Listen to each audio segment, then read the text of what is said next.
Hola a todos, mi nombre es Gerson y sean bienvenidos a un nuevo video para el canal. En esta oportunidad, como pueden ver en el título del video, hablaremos desde un análisis marxista sobre la bicameralidad que aprobó el Congreso de la República. Si eres nuevo, por favor pediría que te suscribas y que le des un me gusta si te gusta este tipo de contenido. Asimismo, recordar que puedes apoyar comentando y compartiendo este video y también que tenemos un código YAPE al que pueden donar de manera voluntaria.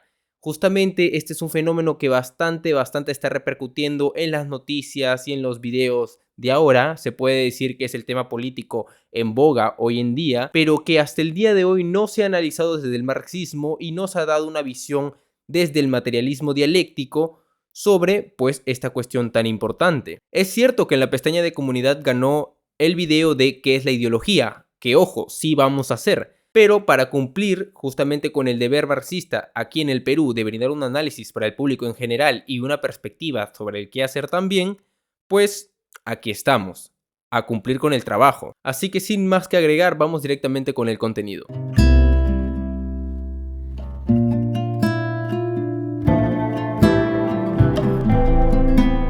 Se ha dicho mucho sobre la bicameralidad, ¿no? Hemos podido ver, por ejemplo, muchísimos videos en internet, opinión de abogados constitucionalistas, opinión de inclusive muchas personas en Twitter y así sucesivamente, pero ¿realmente qué significa la bicameralidad? Antes de entrar en las entrañas propiamente, vamos a tratar de explicar en qué consiste. ¿Qué es la bicameralidad? Es la división del Congreso en dos cámaras, los senadores y los diputados. En este caso particular para el Perú, 60 senadores y 130 diputados. Se argumenta desde el Congreso que esta política permitiría un mejor filtro y calidad de las leyes. Los diputados las proponen, mientras que los senadores las revisan, debaten y aprueban. Bueno, esta es una propuesta elaborada y aprobada por el Congreso de la República. Cuestión que he visto muchas personas están opinando de diversas formas, a favor o en contra. Más o menos vamos a comentar un poco sobre estas cuestiones. Las opiniones que se vierten con respecto a si se está respetando mi voto o si es que esto realmente permitirá un buen filtro de las leyes, en realidad no analizan la raíz de la cuestión. Simplemente estudian qué es la bicameralidad y cuáles serían sus repercusiones a nivel meramente político dentro del Parlamento, pero no estudian el surgimiento histórico de esta necesidad de la bicameralidad por parte de estos congresistas que representan ciertos intereses de capital. Parece que las personas muchas veces se olvidan de que la política no se trata de personajes, ni trata tampoco solamente de un congresista que quiera seguir en su cargo para ganar más dinero. Hay algo detrás, hay un interés mucho más grande que se encuentra atrás. Eso es una lección que el marxismo enseña y que muchas veces nosotros en este canal tratamos de dar a entenderles a cada uno de ustedes. Así que no vamos a repetir los argumentos de los congresistas, ni tampoco reproducir ideológicamente lo que dice el sistema capitalista como Hugo Chugox, sino que vamos a hacer un análisis radical, de raíz. Perfecto. A ver, por ejemplo, uno podría decir, Gerson, a mí me parece una muy buena idea la bicameralidad, ¿por qué?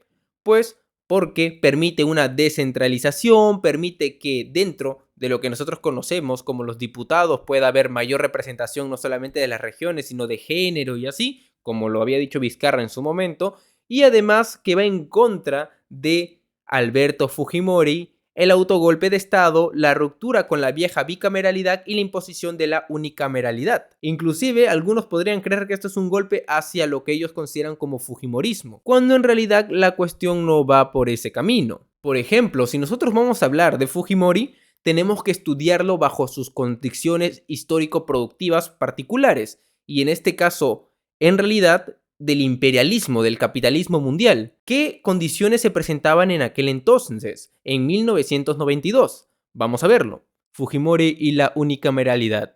El Perú contó con dos cámaras en el Congreso, bicameralidad hasta el año 1992. Su fin fue debido a que Alberto Fujimori realizó un autogolpe de Estado, estableciendo la unicameralidad, centralización.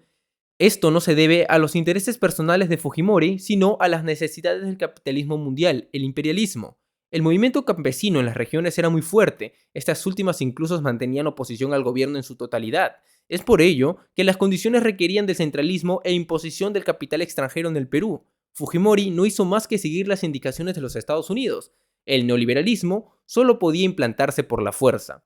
En resumidas cuentas, la unicameralidad fue producto de la dinámica del capital y las condiciones históricas. Por eso, hay que tener muchísimo cuidado cuando uno estudia una política implementada por un presidente. En este caso, la de Fujimori, que en 1992, bajo un autogolpe de Estado, la disolución del Congreso y el fin de la bicameralidad, no hizo nada más ni nada menos que obedecer los intereses de los Estados Unidos.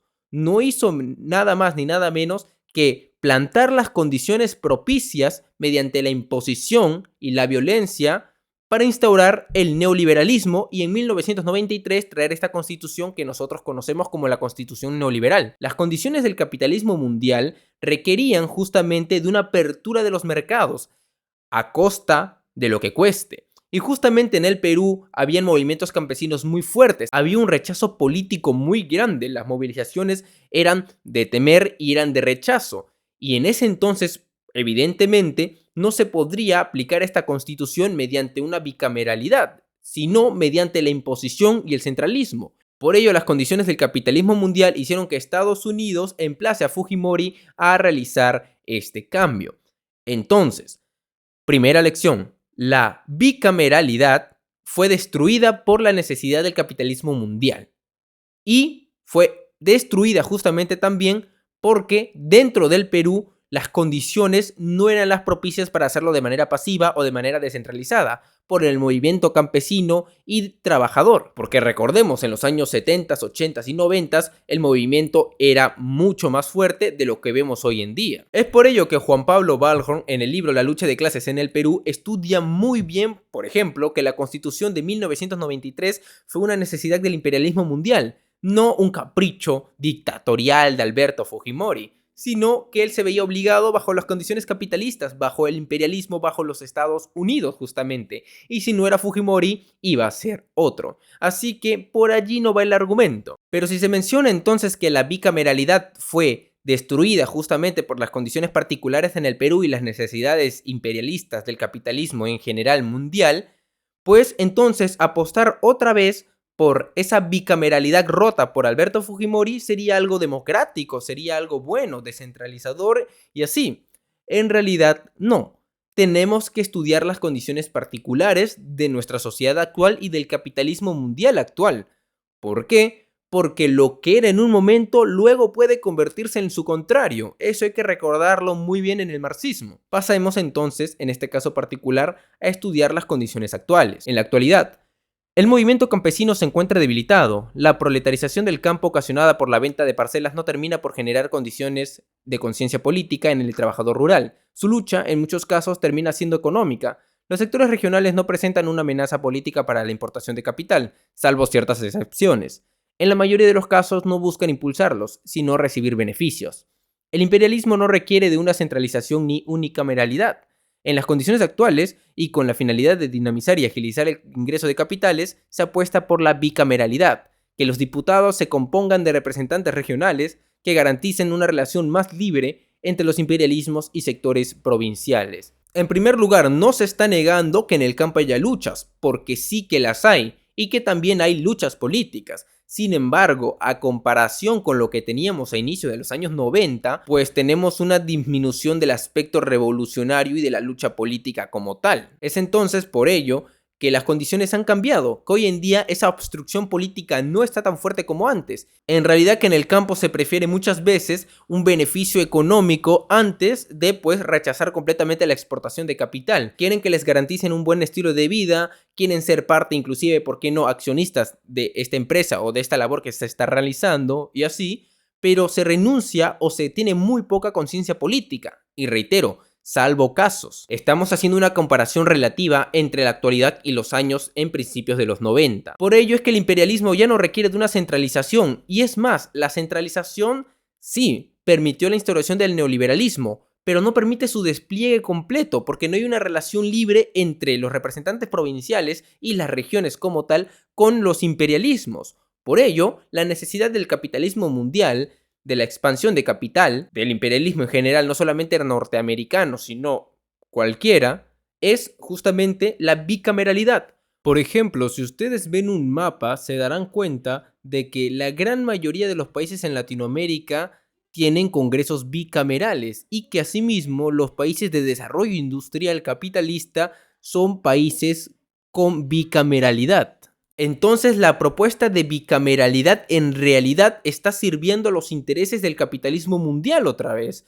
Y los congresistas, que no son nada más ni nada menos que personas que representan intereses de capital, obedecen a esa dinámica del capitalismo mundial, a esa necesidad de que el Perú pues se una a esta cadena de países con bicameralidad. Y esto no haría nada más ni nada menos que permitir justamente que el capital extranjero pueda insertarse en el Perú de manera más fácil, más ágil y más directa. Prueba de ello es un representante de la gran burguesía financiera que en su gobierno, Martín Vizcarra, mandó a un referéndum. ¿Se acuerdan? Y justamente el número 4 de ese referéndum era la bicameralidad, que luego de que el Congreso la haya alterado mediante una corrección de lo que iba a ser en esa reforma al artículo 133, pues Vizcarra dijo que no va. Y justamente todos hicieron memes y publicidad sobre el sí, sí, sí, no.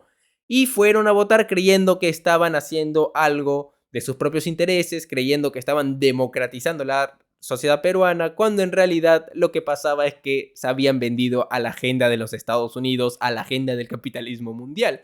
Porque Vizcarra era un representante de la gran burguesía financiera, los representantes, claro está, del capital principalmente estadounidense, y que en última instancia lo que querían hacer es, mediante sus políticas de los 4 puntos, en contra de la centralización mediante la bicameralidad, por ejemplo, también contra la burocratización, contra, por ejemplo, la reelección mediante ese punto, claro está. Incluso podemos recordar que el presidente de la CONFIEC se mostró a favor justamente de esa descentralización. Y sí, otra vez habían vendido a la gran burguesía financiera. Sin embargo, ahora la cuestión es un poco más distinta. Porque claro, Vizcarra había propuesto la bicameralidad, pero cuando esa bicameralidad fue alterada por el Congreso, dijo que voten que no. Pero ahora vemos que lo que el Congreso hace, que en su mayoría son representantes de la gran burguesía burocrática, es ponerse a favor de esta bicameralidad. Pero ¿por qué pasa esto? Si nosotros vemos los partidos que votaron a favor de la bicameralidad, podemos ver que en su mayoría la gran burguesía burocrática se muestra a favor. ¿Pero qué es esto? ¿Cómo es posible que la gran burguesía burocrática vote a favor de esto? Justamente porque estuvo reforzando sus relaciones con el imperialismo en general no norteamericano. Por ejemplo, ¿no les sorprende que hace pocas semanas Keiko Fujimori se haya reunido con representantes de la República Popular China? Sí, ahí está el imperialismo chino, que nuestro compañero Archivos Chino tanto pero tanto defiende. China lo único que hace es ver en dónde garantizar sus intereses de capital, en dónde garantizar sus intereses imperialistas, porque evidentemente la gran burguesía financiera ya está aliada al capital norteamericano. ¿Qué le queda a los chinos? Pues aliarse a otros sectores. Y es aquí donde aparece la gran burguesía burocrática. Representantes de la gran burguesía burocrática optan por esta bandera. Esto debido a que la alianza con el imperialismo no norteamericano se ha visto reforzada. Lo que muestra esto es que la gran burguesía burocrática busca garantizar sus intereses mediante dos cuestiones. En primer lugar, el mantenimiento del burocratismo a nivel del Congreso, mediante la reelección inmediata, camuflando su acumulación ilícita de capital. Recordemos que justamente este tipo de políticas sirven demasiado a la gran burguesía burocrática, que utiliza sus escaños en el Estado también para favorecer a sus intereses de capital. Y recordemos, presuntamente ilícitos según lo que hemos leído en el libro de Juan Pablo Balhorn. Y asimismo, con la descentralización de capital, ahora sí permitiendo que el capital norteamericano, imperialista en general, pueda insertarse dentro del país con mayor facilidad. Esto es bastante curioso, pero ¿cuál es la posición actual entonces de la gran burguesía financiera? ¿Acaso la gran burguesía financiera está a favor también, hoy en día, de la bicameralidad? En realidad, no podemos afirmar todavía ello porque las cosas son muy recientes. Con Vizcarra estuvieron a favor, pero ahora con lo que está haciendo la burguesía burocrática, la verdad, no lo sé. Si es que hay una alianza entre las grandes burguesías o hay una división, eso no se puede ver todavía. Y es una de las razones por las que todavía no quería hacer este video, pero las necesidades y por las condiciones actuales me lo piden. Entonces, este video solamente va a ser complementado con los hechos. Ya decía Lenin que Marx esperaba a los hechos justamente, y nosotros tenemos que hacer lo mismo para poder analizar según los intereses de capital. Más adelante quizás se haga una continuación de este video para analizar qué intereses de la gran burguesía financiera están aquí, pero por el momento hemos descrito los de la gran burguesía burocrática. Entonces, ¿Qué hace la bicameralidad? Es obedecer en última instancia a lo que se conoce como el interés del capitalismo mundial y la exportación de capital hacia el Perú, que se importe mayor capital y de manera más ágil y dinámica con, claro está, las regiones. Pero justamente también esta relación económica tiene una superestructura que se genera. Y sí, esa superestructura es todos los discursitos y videitos que nosotros vemos por allí. Todas estas personas de aquí arriba, todos estos contenidos de aquí arriba, no son nada más ni nada menos que la expresión de la superestructura o ideológica de la estructura económica que acabamos de decir. O sea, simplemente reproducen ideológicamente el capitalismo. ¿Qué hacer entonces? Miren, en primer lugar, no podemos salir a decir que se respete nuestro voto, porque ese sí, sí, sí, no fue un voto que, recuerden muy bien, seguía la agenda de el imperialismo norteamericano. Y ese último voto de no a la bicameralidad por parte de la recomendación de Vizcarra no se dio porque el imperialismo se haya arrepentido, no, porque el imperialismo norteamericano sí quería la bicameralidad, solo que el Congreso, reitero, alteró esta reforma en el artículo 133. Y por ello Vizcarra dijo, bueno, se ha desnaturalizado, ya no. Y además decir que la voluntad popular es un voto, eso, Dios, está demasiado mal y creo que no es necesario explicar por qué.